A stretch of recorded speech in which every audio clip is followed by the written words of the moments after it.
Week 4 is officially in the books for the NFL season. This is Another Football Show. Welcome back. To start it off, I want to thank PointsBet. How can you watch sports if you're not using PointsBet? Are you really watching sports? For giving me this lovely studio that we record every weekend. Also, if you're not following the TikTok Sideshow Kit, you should really check that out. We're getting a lot of good engagement, a lot of fans upset, especially with my Eagles takes, which is why you should stick around to the end of this episode because we will be addressing how dialed Jalen Hurts looks this season. You have to give credit where credit's due. I'll also be addressing the Ravens later this episode, so stick around for that. Let's just dive in. It'll be the same program. We're going to talk about the games that we feel matter. Let's start it off. Good NFC, AFC matchup. Giants, 21. Chargers, 18. How about the G-Men? Getting their first win on the season, Jackson Dart made his first start, and at times, he looked decent, okay? His running ability was strong, 5.4 yards per carry. He beat the Chargers, who are 3-0. I didn't think anyone expected that. He pulled that out of his ass. Unbelievable. Major confidence booster for the kid going into week 5, now that he'll be in New Orleans. The Giants, man, like, this is, we got to get some facts straight. The Chargers O-line was missing 2 key players, okay? Joe Alt getting hurt during the game definitely sucked. But you know what? The Giants defense took advantage of that and contained everything that LA threw at them. So you can't get mad for that, okay? But your first win comes at a cost as Malik Neighbors is torn with a ACL tear. I mean, MetLife just claims another victim. It's a rare case of winning a game but sacrificing your season at the same time. There's positives as a Giants fan, though, because the first couple losses, reality kind of like settled in. Okay, we're not going to do well this season. This season's all about getting a good draft pick and developing guys who are on rookie contracts. And now you're in this position, because you're not going to win the Super Bowl, that you can be this like villain type role. So we're going to look back at this Chargers loss and be like, wait, how did that happen? It's because the Giants have a really good defense, and if they get hot, they're not a doormat. This game will have serious playoff implications. The Giants may continue to steal wins against playoff teams, which is a huge W for the G-Men. So you got to be pumped. Malik Neighbors going down does suck, but look at the positives. I mean, you got the 2 sickest white guys in the NFL right now, Cam Scatterbo and Jackson Dart. What's not to like? For the Chargers, though, that was a shit loss. Let's call a spade a spade. It's easy to assess why it happened, though, which is kind of a good thing. The O-line injuries, some play calling issues. Shout out to Amarian Hampton. He came out of the closet for 128 yards with 12 carries, while Herbert threw the ball 41 times. So you got to pick and choose. Do you want to run? Do you want to throw? You need to find that balance. We got to feed the players who want a second plate. So I'm not nervous for the Chargers at all. Being undefeated, kind of overrated. So now, okay, we're going to react to Sam's video, our Giants insider. This time I will play his video over top of the screen so you guys at home can hear it better. Here we go. I would like to publicly announce that I am offering both my ACLs to Malik Neighbors. If the strength of 2 is good enough for his knee, meaning he can come back next week, then I'm ready to give both my ACLs. The Giants won 21-18 against the Chargers, but at what cost? You know, I was just talking to my dad, and we said fucking look at this sun. We were saying it doesn't feel good. This win doesn't feel good, knowing that we lost Malik Neighbors. Jackson Dart was great, but he needs to stop running like it's college. He needs to stop running like he can't get his head blown off by a 34-year-old, fully grown man linebacker. So, yeah, they won.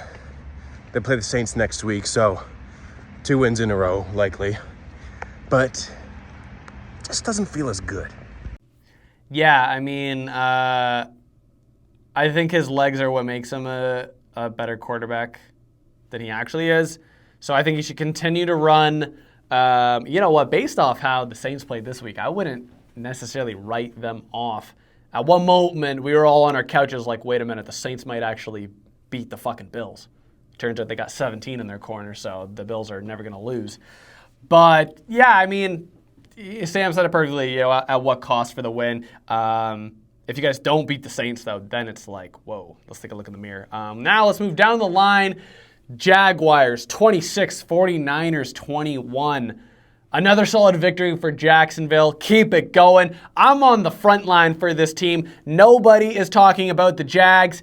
It's only me every week. I think, like, on this program, we don't talk about every game, but I think we've talked about every single Jaguars game, if I'm correct. They're 3-1. What's not to love?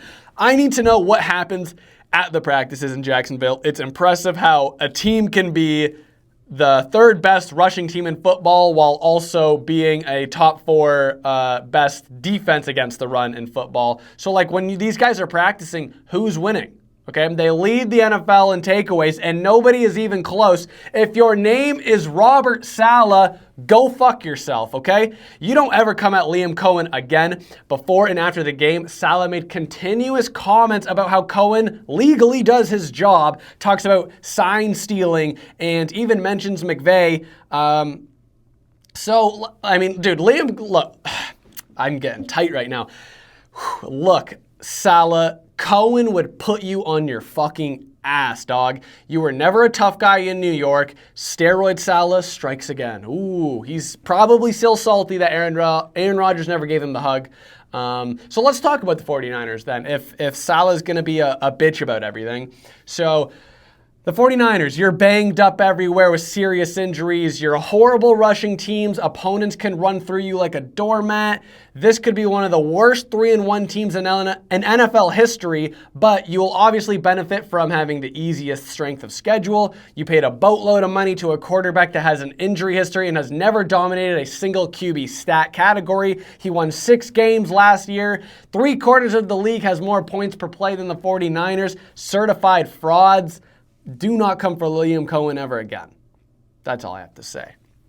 Let's get a bit of anger out before we talk about what most people might come to the program to watch, Chiefs, Ravens. I just need a second to collect the thoughts because what the fuck was that? I've been thinking about it a lot in terms of what I want to say because half of me is like, I want to be an extremist because I'm very pissed off. The other half is like, I'm not surprised with anything that's happening. This was such a humbling loss. Everything that could go wrong went wrong. It feels like I'm trying to swat all these flies to defend my team, but I'm just surrounded by dog shit. So here's my take. Buckle up. The Ravens are the only team in the league where the coaches are the ones with CTE. This team is a disaster. First time since 2015, they've started 1-3. The defense calls plays as Stevie Wonder, which is the only explanation to why we have the highest points against. Through 4 games, the Ravens defense has 4 sacks, 1 interception, and 1 forced fumble. We have 10 starters dealing with injuries. They make up 44% of the payroll. Marlon Humphrey and Roquan Smith are out for multiple weeks now. Matabuke is out for the rest of the season. Lamar Jackson was one of the players who had an injury yesterday, a hamstring injury. It kind of looked clear as day, though, that he just quit on the team. And you know what? If that is true, I don't even blame him. He has a head coach that blows leads and can't manage a game, a defensive coordinator who's inexperienced and has his coverage busted. This is 2 years now where the Ravens have not built the trenches up. There's so much work to be done. We have a gauntlet stretch of the season. Bills, Browns, Lions, Chiefs, Texans, Rams. The defense is just dog shit. I'm ready to say the season is over, but I haven't said it yet. Which is why the Super Bowl DVD is going to be so hype when it features all these losses. I'm not that delusional. I don't think this doesn't scream like a Super Bowl year. I hope to God we make playoffs somehow, some way, find something. But there's something seriously wrong with the water out in Baltimore. That's kind of all I want to talk about the Ravens until next week. I don't want to, it's just, yeah, that's all I can say. We're moving on. I'll talk about the Chiefs, So for the Chiefs, I know Baltimore's defense is not good, but anybody who has counted out Mahomes this year is out of their fucking mind. He threw 4 passing touchdowns. He finally got Xavier Worthy back, as they will have more weapons down the road. The pass defense is 8th in the league. I think we could blink and there would be some voodoo magic that takes place and we'll be watching Mahomes play football in February. Okay, this is another Super Bowl opportunity. I feel like there is not a NFL quarterback that is better than Patrick, period. The 2 losses that the Chiefs had are 1-score games against 2 teams that have the best record in the league. Kansas City is not going anywhere. You got 15 under center. Andy Reid's eating more cheeseburgers. Everybody who was shitting on the Chiefs earlier, prepare for your life to not be fun anymore. They're not going anywhere. Okay, that'll make Chiefs fans happy. Let's go to our final game and stick around for the final remarks. We're addressing the dominance Jalen Hurts is putting out there. So let's go final game. Could be the best game of the slate. Rams 27, Colts 20, 2 bloodhounds of a team clashing at it. What's not to love? The Colts are legit, but they're not God. Okay? They walk into SoFi undefeated, playing out of their minds. Jonathan Taylor doing his thing. I mean, talk about a guy that's hard to tackle, bringing him to the ground. Daniel Jones airing it out. But we need to address something that runs in the family down in Indianapolis. The Colts would have won this game if 2 touchdowns were not called back. Adonai Mitchell getting too antsy and ditching the football before he's in the end zone.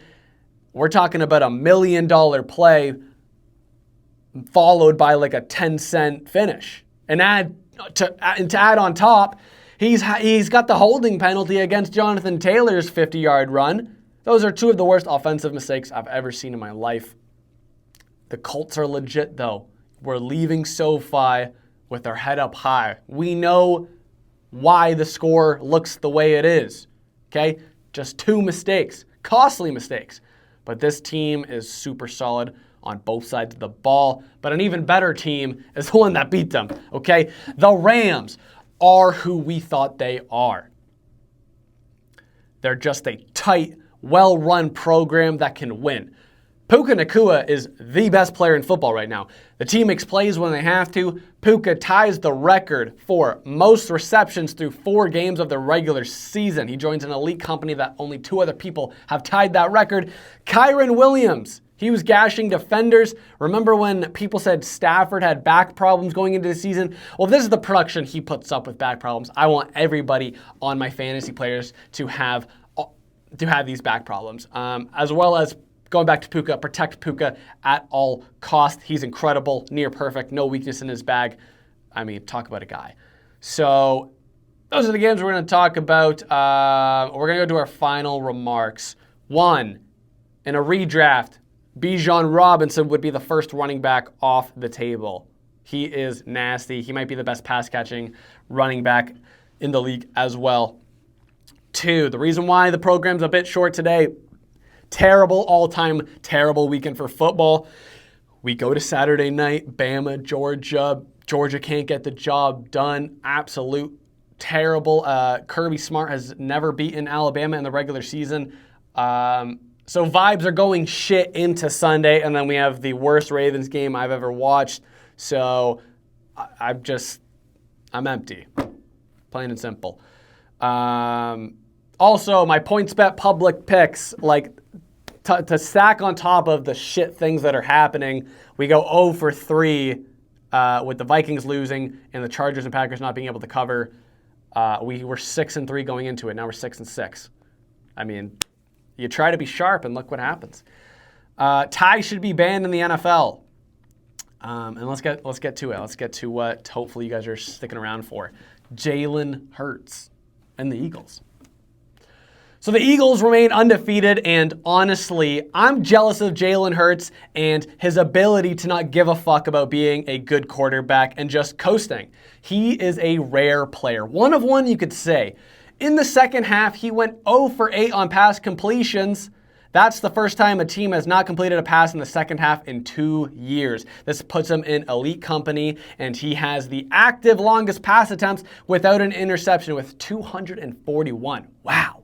Truly special stuff because the opponents or his teammates can't even catch these tight spirals that he pisses out there. Surely A.J. Brown won't request the trade. Jalen Hurts is absolutely elite. What's not to like about his bag? That's all we got to say for another football show. Week 4, we'll be back next week. Hope you guys tune in for that. Thank you for your time. Until next time, so long for just a while. Public picks coming out Friday on the PointsBet Instagram. Peace.